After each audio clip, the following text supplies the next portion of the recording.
Amigos, ¿cómo están ustedes? Muy buenas noches. Enrique Castillo les da la bienvenida a esta edición de Agenda Política aquí en Canal N. Toda la semana hemos conversado los peruanos con relación a la posibilidad de que el Estado compre los activos de Repsol. Esto ha generado la sensación de que el gobierno regresa a la gran transformación. Por lo menos es lo que los temores indican. En medio de todo esto, hay muy poca expresión presidencial.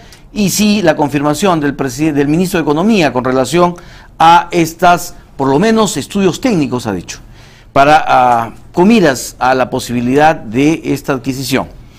Nosotros estamos en este momento con el señor ministro de Energía y Minas. Con él vamos a conversar sobre los diferentes temas, no sin antes señalarles que el ministro de Economía ha descartado, vía la agencia oficial andina, que renunciaría, o que renunció, porque durante el día de hoy muchos rumores se habían apoderado de las redacciones y señalaban la posibilidad de una renuncia de Luis Miguel Castilla. Él ha salido a confirmar que no ha renunciado y no va a renunciar. Por lo menos eso es lo que ha señalado la agencia andina. Nosotros entonces iniciamos este diálogo con el ministro Jorge Merino, a quien le agradecemos por esta posibilidad que nos da de dialogar con él. Señor ministro, muy buenas noches. Enrique, ¿cómo estás? ¿Por qué querer comprar total o parcialmente los activos de Repsol? Ya, permíteme en primer lugar, Enrique, hacer una diferenciación entre lo que es la modernización de Petro y luego el tema Repsol. ¿Quiere usted entrar primero por el tema del reglamento? Sí, para poder entender en realidad cómo es que se dan la lógica de estas cosas. A ver. En primer lugar, el reglamento que ha salido publicado ayer, que es consecuencia de una ley de modernización de Petroperú dada el 2006 y que además es tomada también con lo que es la promoción de la petroquímica en Perú en el 2007. El reglamento de ayer simplemente expresa exactamente lo que dice la ley, es decir, no tiene ni un punto más. Es decir, primero que la ley permite, la ley de modernización de Petroperú, que Petroperú haga todas las actividades propias recogidas en la ley de hidrocarburos propias de una empresa petrolera, es decir, que haga explotación, que haga refinación y que vea todo lo que es distribución. Eso en primer lugar. También dice la ley, en esa ley, que queda Petroperú fuera del FONAFE y está excluida del SNIP. Sin embargo, está sujeta a todo el tema del control de Contraloría. Eso es lo que dice el reglamento. No hace nada más, ni atañe más, y no tiene relación en absoluto con el tema Repsol. Señor ministro, sin embargo, muchos analistas señalan que esto saca a Petroperú de las posibilidades de la esfera y del control del MEF, con lo cual el ministro Castilla no tiene nada que ver sobre Petroperú, sino solo usted. Y, perdóneme, y tan es así que el ministro de Economía no firma la resolución, pero además, después de mucho tiempo en el que nadie se había preocupado del reglamento, justo en esta coyuntura aparece el reglamento. Sí, nosotros en el gabinete hemos visto que hay muchos proyectos de ley o leyes aprobadas que no tienen reglamento. En el tema particular de este reglamento, hace más de 5 meses se ha estado recogiendo opiniones en todos los sectores. Y es más, hace como ya 1 mes y medio estuvo en la última versión.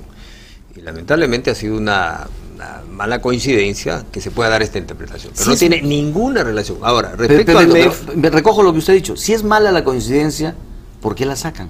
En realidad, ¿no porque ha sido un tema de flujo natural de todo, no solamente hay otros reglamentos que también se están saliendo, pero no tiene absolutamente, lo garantizo, que tiene que ver algo con Repsol. Segundo, el MEF, por supuesto que tiene que ver en todos los procesos. La Junta General de Accionistas de Petroperú lo conforma el Ministerio de Energía y Minas y el MEF, o sea que de ninguna manera podemos decir que el MEF esté fuera del control. Eso es en primer lugar. En segundo lugar, quisiera explicar muy claramente qué significa que la ley diga que hay que modernizar Petroperú. Y además, en diciembre del 2011 hay una nueva ley de la promoción del gasoducto del sur, de seguridad energética, que además dice que Petroperú puede ir con 20% de sus acciones a la bolsa. Entonces, ¿cómo lo vemos esto? en algún momento en el directorio de Petroperú tiene que haber privados. Es decir, la modernización de Petroperú tiene que darse de la mano con el sector privado. Es más, por ejemplo, hoy en día ha habido hay en el lote 64, que es en el upstream, Talisman se fue y ha cedido su posición a Petroperú. Petroperú tiene la gran posibilidad de empezar a explorar y a explotar petróleo en la parte, en la selva, pero lo va a hacer de la mano con un privado, no lo va a hacer Petroperú solo. Igual, en los terminales que operamos en Lima y Callao y en el norte, no los opera Petroperú, los hace con un privado. Esos contratos se van a terminar y nosotros vamos a poner reglas para duplicar el almacenamiento, dar más confiabilidad al sistema. ¿Y con quién? Con los privados. De manera que, en realidad, lo que estamos haciendo es recoger estrictamente el mandato de la ley de que se dice que hay que modernizar Petroperú. Pero eso no quiere decir absolutamente que estamos haciendo nada fuera de la ley. Y además lo tiene que hacer el directorio y los órganos de Petroperú. Entonces de ahí sí le explico el tema de los activos Repsol. Muy bien. Si es así, entonces lo que tiene que hacer Petroperú es ver la forma de maximizar los valores de sus activos, los valores de la empresa, para que luego en la bolsa se coticen en mayor valor y pueda crecer como han crecido otras empresas latinoamericanas. Entonces, si se presentan activos, cualquier activo que pueda darle valor a la empresa, entonces lo mínimo que tiene que hacer la empresa es evaluarlos. Entonces sucede que en el caso de Repsol, en primer lugar quisiera decir que el Consejo Directivo de Repsol aún no ha tomado una decisión en firme de vender los activos. Eso es lo... Entonces, y además está diciendo, si yo encuentro un comprador que me compre Refinería Pampilla con los grifos juntos y además Solgas, entonces podría tener interés de vender. Muy bien.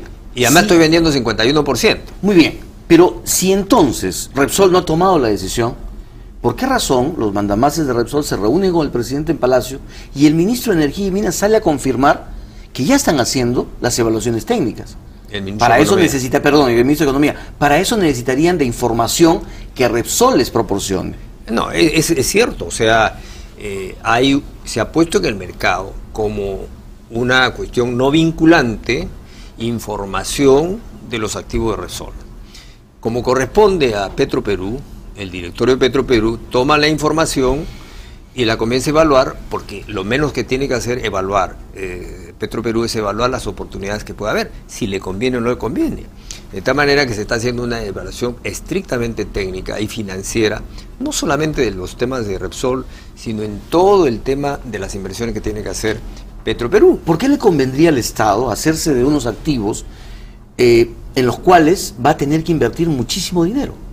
A ver, nosotros tenemos que esperar para tener el estudio técnico que va a tener todos los alcances para decir conviene o no conviene. Pero en principio, a priori, ¿por qué evalúa Petroperú? Porque Petroperú tiene ya una planta refinadora grande en Perú, que es la de Talara. Que hasta ahora no puede modernizar. Que ya estamos en proceso de empezar la modernización, porque en realidad esto es lo que tenemos que hacer lo antes posible. Pero con una inversión millonaria. Bueno, pero es que justamente nosotros estamos siendo muy rigurosos para que lo que se invierte en Talara sea justamente lo más cercano a los CAPEX y a lo que se necesita hacer en Talara. Es que eso es a lo que quiero llegar. Si tienen una inversión millonaria en Talara, ¿por qué hacerse de otra inversión millonaria en La Pampilla? Por eso, sigo expresando que se está evaluando. No hay ninguna decisión tomada, no hay ninguna decisión vinculante, ¿no? Entonces, pero están queriendo, o sea, tienen la voluntad de comprar. La empresa puede evaluar la lógica empresarial, como si sería un privado, todas las oportunidades que sabe. Si conviene, la va. Si no conviene, no va. Pero partimos, ¿por qué lo evalúa Petroperú? Porque tiene una refinería, que es la de Talara, y si opera Pampilla, aparentemente hay unas sinergias comparativas favorables en tema logística, en tema operativo, en tema comercial. Vamos a empezar. Segundo, los grifos es otro tema sumamente importante en el tema de que son rentables, pero al final si es que hubiera una evaluación técnica que nos diga si es conveniente, Petro no va a entrar solo, tendrá que buscar un inversionista. O sea, todo tiene que hacerse de la mano con inversión privada. Entonces, no podemos en este momento ni siquiera decir que al final van a vender lo de Repsol. Y más aún podemos decir que ya hay una opinión vinculante. Entonces, eso es todo. A ver, ¿y por qué entonces la bancada del gobierno, el ministro de Economía, salen a hablar de esto como si ya fuera una operación en marcha, generando incertidumbre y dudas, temores en una serie de sectores? Nosotros queremos ser absolutamente transparentes. El señor primer ministro ha dicho que no, se está evaluando, pero como una operación minoritaria, y el ministro de Economía ha dicho lo que es correcto, o sea, ha dicho se está evaluando. ¿Quién lo está con evaluando, rigurosidad? Lo está evaluando. ¿Quién? Petroperú, a través de asesorías, y el mismo MEF. ¿No debería ser un banco de inversión? Bueno, tienen asesor internacional. ¿Quiénes son? Tenemos a una empresa Technips y tenemos a una Société, que es una consultora internacional. ¿Han contratado para hacer este estudio? No, ellos están trabajando en Talara y también están evaluando esto, como se va a evaluar cualquier otro activo. Si usted dice que es con transparencia, ¿por qué no se informó de la reunión de los mandamases de Repsol con el presidente de la República? A ver, nosotros, y yo estoy muy agradecido al señor presidente, cada vez que viene un CEO de una empresa minera, una empresa de hidrocarburos, una empresa de energía, el presidente nos acepta reunirse con él para hablarle y seguir dando confianza al mercado de que este país es un país que promueve la inversión privada, que respeta la regla de juego. Y así como con Repsol nos hemos reunido con muchos inversionistas, esta semana han sido varios. Nos hemos reunido con Suez, nos hemos reunido con Contugás. Pero lo del presidente trató de pasarse desapercibido. Y en el caso de Repsol, no ha sido una agenda solamente para conversar este punto, son varios puntos. O sea, se conversó este punto. Bueno, se mencionó, pero no en detalle, como es una visita protocolar. Señor presidente, yo tengo mis acciones, mis actividades en Perú, acabo de vender mi parte a Shell, estoy trabajando en el upstream, tengo estas inquietudes, tengo esta problemática, le cuento cómo me está yendo. Son visitas protocolares. ¿Es cierto que se hizo una oferta de 400 millones? Mire, yo en ese tema no puedo hablar en absoluto porque este es un proceso que tiene niveles de confidencialidad y mal haría yo en hablar de números.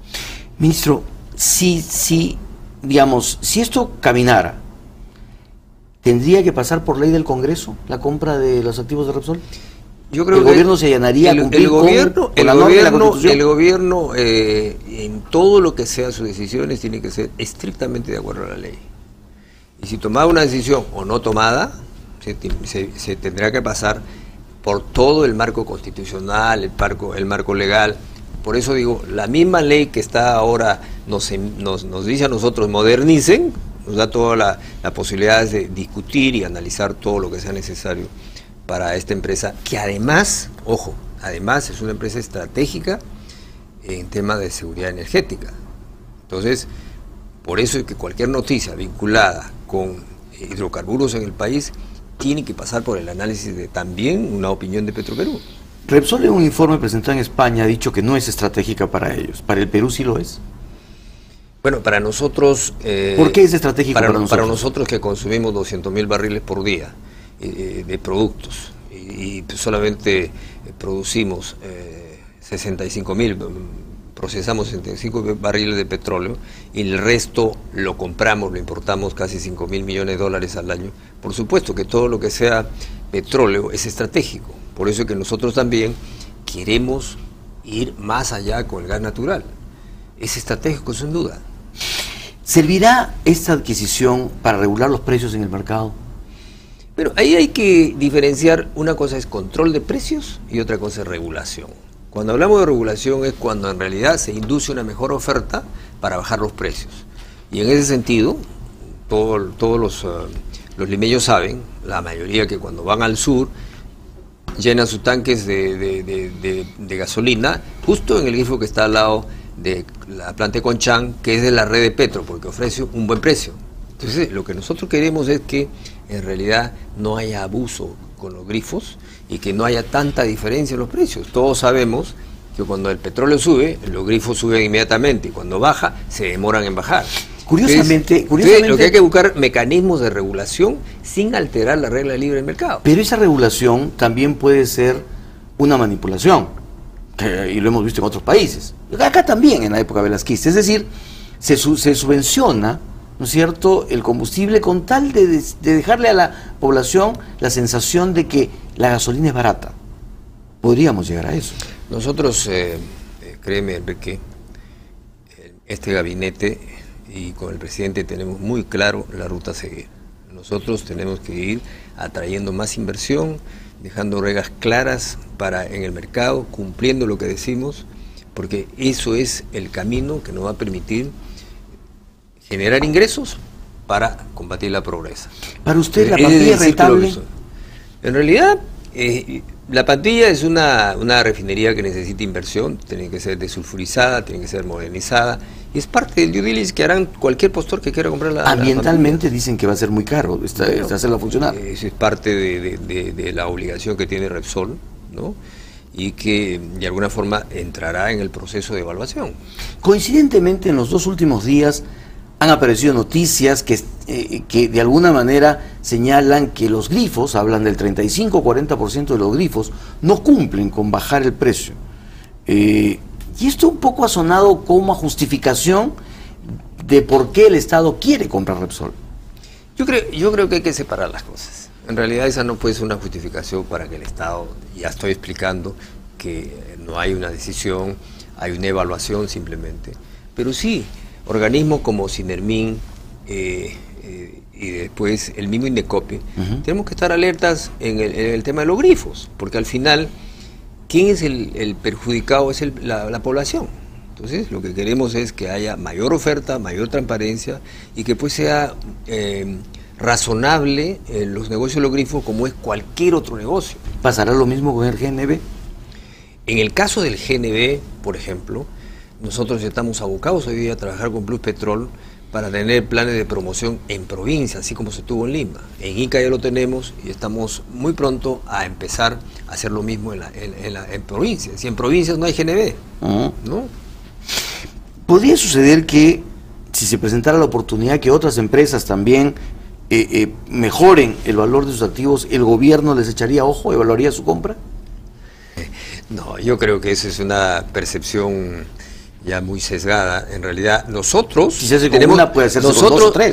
tenemos que entender primeramente, en primer lugar, que lo que estamos buscando es ingreso de capital privado a Petroperú. Quisiéramos que en un futuro, cuando estemos en la bolsa, transparentemente, haya 1 o 2 privados en el directorio de Petroperú. Y entonces Petroperú pueda, en realidad, actuar como cualquier empresa moderna, con gobierno corporativo, con gerentes bien entrenados. Tenemos el ejemplo de Ecopetrol. Nosotros estamos produciendo 65.000 barriles, Ecopetrol está produciendo 1 millón de barriles. Entonces, y hace 25 años, ellos no eran nada. Ahora están en ese lugar. ¿Por qué una empresa que es la principal, la más grande del país, no puede maximizar con un manejo adecuado, con un manejo corporativo adecuado, no puede hacer lo mismo? Porque las empresas que están alrededor del FONAFE lamentablemente no han dado muestras de una situación o de un manejo como el de Ecopetrol. Entonces, ¿qué nos hace pensar si las empresas alrededor del FONAFE no han podido ser exitosas, que Petroperú lo pueda hacer? Porque las empresas de FONAFE aún no se ha dado el paso que queremos dar con Petroperú. Nosotros quisiéramos hacer lo siguiente: modernizar Petroperú con la inversión privada de por medio. Igual, modernizar las empresas de distribución de luz para dar un mejor servicio a la población, especialmente en las zonas más lejanas, también con inversión privada. Entonces eso no quiere decir que no estamos controlando, es una empresa estatal, pero moderna. ¿Pasaremos entonces al fortalecimiento de Electroperú después? Así es, en la misma línea. O sea, Electroperú tiene que también estar en la bolsa. Y cuando hablamos de bolsa, no necesariamente la bolsa de Lima, puede ser, y la misma ley dice, podría ir también a bolsas del exterior.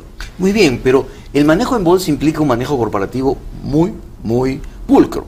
Así es. ¿Por qué razón entonces no se dio a conocer estas negociaciones, evaluaciones, conversaciones, como usted lo quiera llamar, con anticipación y tuvo que ser después de rumores y después de mucho presionar que el gobierno lo admitió? Porque no hay ningún hecho de importancia relacionado ni con Repsol, ni con el gobierno, ni con Petroperú, que nos dijera transparentemente la verdad? Este es un proceso que le ofrece al mercado un vendedor, que en este caso es Repsol.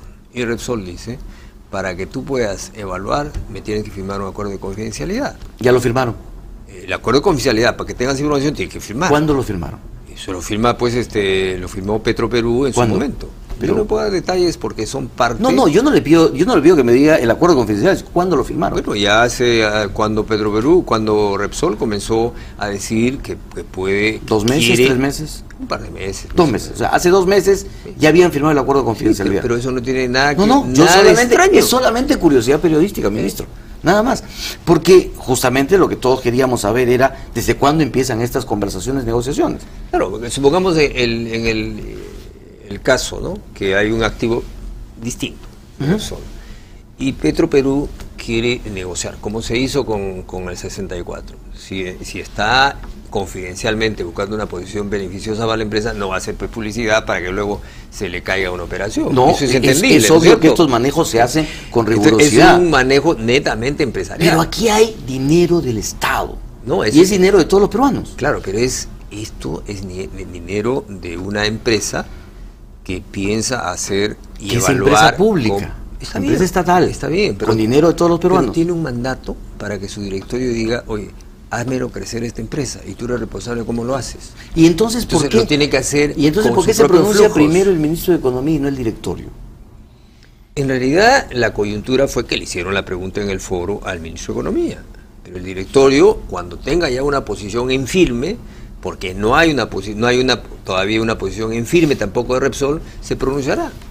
Ministro, para ir terminando con este tema de Repsol, hay quienes han dicho que usted fue un entusiasta privatizador y ahora aparece como un entusiasta reestatizador. ¿Cómo se siente? Mire, yo sigo apostando por la inversión privada, creo que he sido muy explícito. Yo creo que el motor del desarrollo del Perú es la inversión privada. Sin embargo, lo que hay que ver es de que los tiempos cambian, las empresas estratégicas se han globalizado, vemos acá en Perú muchas empresas estatales extranjeras desde noruegas, colombianas, brasileñas, españolas, argentinas, chilenas, que han crecido con transparencia, cotizan en bolsa. ¿Por qué el Perú tiene que quedarse anclado en el pasado? Por la misma... Le doy una respuesta. Seguimos pensando que en la década del 90 todos sabemos que fueron un lastre. Sino porque no es ninguna de nuestras empresas públicas que todavía tiene el Estado es exitosa, ninguna. Pero si no empezamos el FONAFE lo que está haciendo es casi un cementerio. Pero si no que empezamos a creer nosotros mismos, los peruanos, que somos capaces de hacer cosas grandes, entonces ¿cuándo lo vamos a hacer? Entonces, ¿qué mensaje le estamos dando a las nuevas generaciones? Los peruanos sí podemos ser competitivos, podemos ser exitosos. Y además, la gran diferencia es que queremos ahora empresas públicas que sirvan a la sociedad, que sean más a los pobres, estén más cerca con la gente. Eso es lo que queremos. ¿De qué manera Petroperú estaría más cerca de los pobres? ¿Abaratando el precio de los combustibles? Petroperú,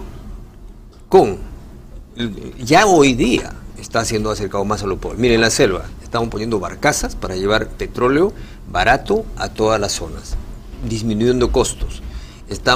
Petroperú está ayudándonos a la masificación del gas con el registro de distribuidores de balón de gas. Petroperú, y así como las empresas de distribución, están jugando un rol importante para llevar energía y gas barato a los más pobres. Ese es el rol que estamos haciendo. Ministro, pasemos a otro tema. El ministro de Economía ha anunciado que 14 empresas o proyectos mineros quedarán excluidos de la consulta previa, a pesar de que se había dicho que harían consulta previa. ¿Lo confirma usted? A ver, en el caso de minería, nuevamente, es muy importante mantenernos como un país competitivo para las exploraciones. Si no hay exploraciones, no hay proyectos mineros. Como ustedes saben, los proyectos mineros empiezan con las exploraciones, luego se confirman reservas, luego se hace el proyecto y empieza la operación y al final el cierre. Lo que dice la OIT, el 169, es que mientras cualquier medida administrativa no viole ningún derecho colectivo de una comunidad, no tienes por qué hacer consulta previa. Entonces, si uno va a hacer una exploración, que es simplemente una actividad de riesgo, de puro riesgo, de hacer una perforación donde no tienes ningún tipo de contaminación y has tomado un acuerdo con una comunidad campesina, con su asamblea, entonces, y la asamblea te dice, estoy de acuerdo, no viola ningún, entonces, ¿por qué no hacerlo? Porque luego vamos a darnos cuenta que esa inversión que todos los países compiten se va a ir a otro lado. Entonces, cuando ya se hace todas las perforaciones, se tiene cuantificado las reservas, pasaremos pues a ver si hay un estudio de factibilidad y ahí se hará el estudio, se harán las consultas. ¿Y ahí será la consulta previa? Cuando sea necesario y donde sea necesario. Ya. Entonces, no es una regla general. Perfecto, pero entonces usted nos confirma que esos 14 proyectos están exonerados de la consulta previa. Nosotros tenemos que seguir siendo un país competitivo. ¿Podría decirnos algunos de esos 14 proyectos, los más importantes? Son proyectos de exploración, en realidad. Pero los más importantes. No, son distintas concesiones, distintos que empiezan petitorios, que todavía no son proyectos, son petitorios. Que lo primero que se va a hacer es ir a prospectar, a ver si hay algún indicio, luego pasará a hacer un análisis previo de laboratorio, finalmente se harán algunas perforaciones, pero es muy indicio. Más bien lo que quiero decir es lo siguiente, los proyectos que sí están en ejecución, los proyectos como Las Bambas, Santa Pacay, Toromocho, la ampliación de Cerro Verde, la ampliación de Antamina, como Magistral, como Constanza, todos estos proyectos, Mar Cobre, todos estos proyectos, nosotros vamos a garantizar que se desarrollen en el tiempo que están programados. ¿Por qué?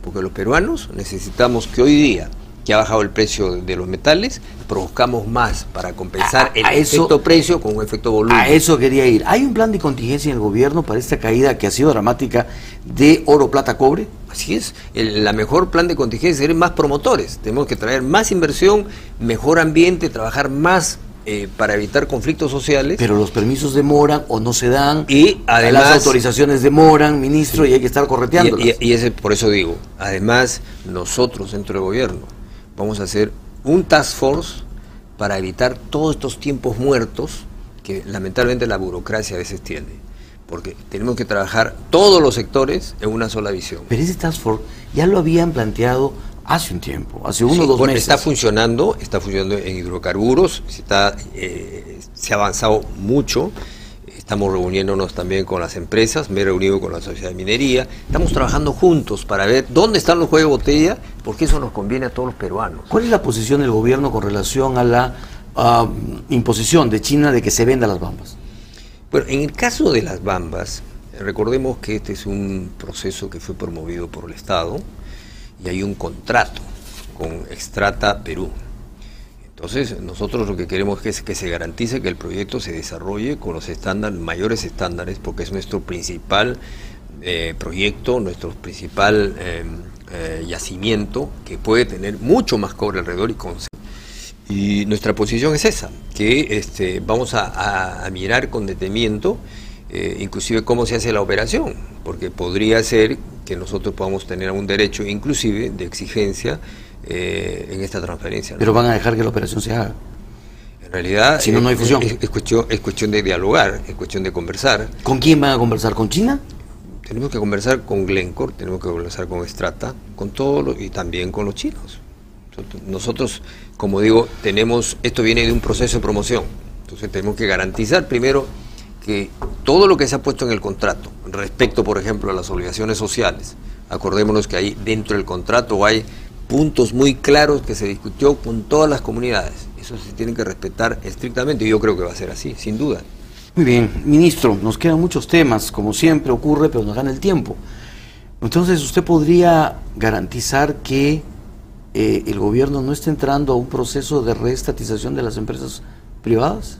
Yo lo que quisiera expresar, y lo digo con convicción, ¿no?, es que ahora más que nunca nosotros tenemos un gabinete muy unido, estamos trabajando por tener un país competitivo que atraiga más inversión. Sabemos que la única forma de crecer es con inversión y tenemos que seguir luchando contra la pobreza. Y si no hay inversión, no podemos luchar contra la pobreza. Pero no están ahuyentando la inversión. ¿En qué forma? con las señales que están dando. No, usted ha leído, lee permanentemente y escucha a los empresarios decir, volvemos a la gran transformación. Nosotros conversamos con todos los empresarios, y una cosa es lo que se dice en los diarios y otra cosa es que en realidad lo que estamos hablando con los empresarios. Muy bien. Señor ministro, muy reconocido por esta oportunidad que nos da de conversar. Muchas gracias, Enrique. Muy amable. Ha sido el ministro de Energía y Minas, don Jorge Merino, quien ha estado con nosotros. Vamos a volver, porque estará con nosotros el presidente del Tribunal Constitucional. Volvemos.